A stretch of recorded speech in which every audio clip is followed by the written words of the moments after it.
नमस्कार दोस्तों। भगवान शिव को देवों का देव महादेव कहा जाता है।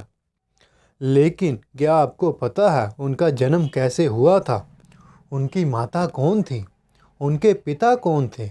उनको अपनी शक्तियाँ कहाँ से मिली थीं? अगर नहीं तो चलिए इस वीडियो के माध्यम से हम आपके इन सभी सवालों का जवाब देंगे। इसीलिए प्लीज़ इसे बिना स्किप किए एंड तक देखना। शिव पुराण के अनुसार भगवान शिव को स्वयंभू बताया गया है। इसका मतलब यह है कि वह अपने आप ही प्रकट हुए थे। इसका मतलब यह है कि ना तो उनकी कोई माता है और ना ही उनका कोई पिता है। इसी कारण से भगवान शिव को 5 तत्वों से परे माना जाता है। भगवान शिव की मृत्यु कभी नहीं हो सकती। दोस्तों, विष्णु पुराण में भी भगवान शिव के जन्म के बारे में बताया गया है कि भगवान शिव विष्णु भगवान के माथे के तेज से प्रकट हुए थे। इसके अलावा भगवान शिव के जन्म से जुड़ी एक और कथा है जो आपने कभी ना कभी ज़रूर सुनी होगी। नहीं सुनी तो चलिए हम आपको इस कहानी के बारे में भी बताते हैं। एक बार भगवान विष्णु और परम ब्रह्मा के बीच यह बहस छिड़ गई कि आखिर इस संसार में सबसे महान कौन है। और जब भगवान विष्णु और ब्रह्मा इस बात पर बहस कर रहे थे तो दोनों के बीच भगवान शिव एक खंभे के रूप में प्रकट हुए और फिर उस खंभे में से आवाज़ आई कि जो इस खंभे के आखिरी छोर को ढूंढ लेगा वह सबसे महान होगा। फिर दोनों उस खंभे के छोर को ढूंढने में लग पड़े, लेकिन काफ़ी प्रयास करने के बाद वह उस छोर को नहीं ढूंढ पाए।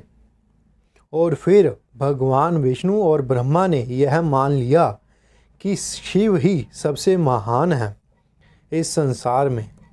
शिव पुराण में बताया गया है कि इसी खंभे से ही भगवान शिव प्रकट हुए थे। इसीलिए उनका ना तो कोई आदि है और ना ही उनका कोई अंत है। शिव अपने आप ही प्रकट हुए थे। इसके अलावा भगवान शिव के जन्म से संबंधित एक और कथा भी प्रचलित है जिसमें बताया गया है कि जब यह संसार पानी में डूबा हुआ था उस समय सिर्फ भगवान विष्णु ही समुद्र में आराम कर रहे थे। जब उन्होंने इस संसार को रचने के लिए सोचा तो उन्होंने सबसे पहले अपनी नाभि में से कमल के फूल में से ब्रह्मा जी को प्रकट किया। उसके बाद ब्रह्मा जी ने देखा कि मेरे अलावा इस संसार में कोई नहीं है, तो उन्होंने अपने जन्म से जुड़े राज को जानने के लिए उन्होंने उस कमल के अंदर ढूंढना चाहा कि मेरा जन्म किस प्रकार हुआ है। लेकिन काफ़ी मेहनत करने के बाद उनको कुछ हासिल नहीं हुआ। फिर उन्होंने भगवान की घोर तपस्या की। फिर भगवान विष्णु उनके समक्ष प्रकट हुए और ब्रह्मा जी और भगवान विष्णु एक दूसरे से वार्तालाप कर रहे थे। तो उसी समय भगवान शिव प्रकट हुए, लेकिन ब्रह्मा जी ने उनको पहचानने से मना कर दिया। इससे नाराज़ होकर भगवान शिव तपस्या करने लगे।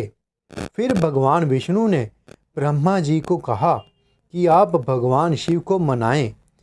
फिर भगवान शिव के पास उनको मनाने के लिए गए, लेकिन उन्होंने उनसे बात नहीं की। फिर ब्रह्मा जी ने इसके लिए भगवान शिव से माफ़ी मांगी। फिर भगवान शिव से उन्होंने प्रार्थना की कि आप मुझे इसके लिए आप अपने पुत्र रूप में जन्म लेकर आएं। उसके बाद ब्रह्मा जी को तपस्या करने के बाद एक पुत्र की प्राप्ति हुई जो भगवान शिव ही थे। भगवान शिव के बालक रूप में थे। फिर ब्रह्मा जी ने उस बालक को देखा, तब वह रो रहा था और भगवान शिव ही उस समय रो रहे थे। फिर ब्रह्मा जी ने उनको नाम दिया रुद्र, क्योंकि वह रो रहे थे। लेकिन फिर भी वह चुप नहीं हुए, वह रोते गए और ब्रह्मा जी ने उनको 108 नाम दिए। इस प्रकार आपने मंदिरों में देखा होगा कि भगवान शिव के 108 नाम लिखे होते हैं, तो वह नाम उनको ब्रह्मा जी ने ही दिए थे।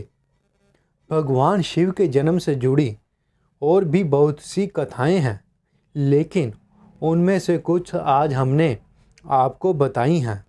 अगर आपको यह वीडियो पसंद आई हो तो वीडियो को लाइक कीजिएगा और चैनल को सब्सक्राइब कीजिएगा, ताकि आपको हिंदू धर्म से जुड़ी और भी कथाएं मिल सके।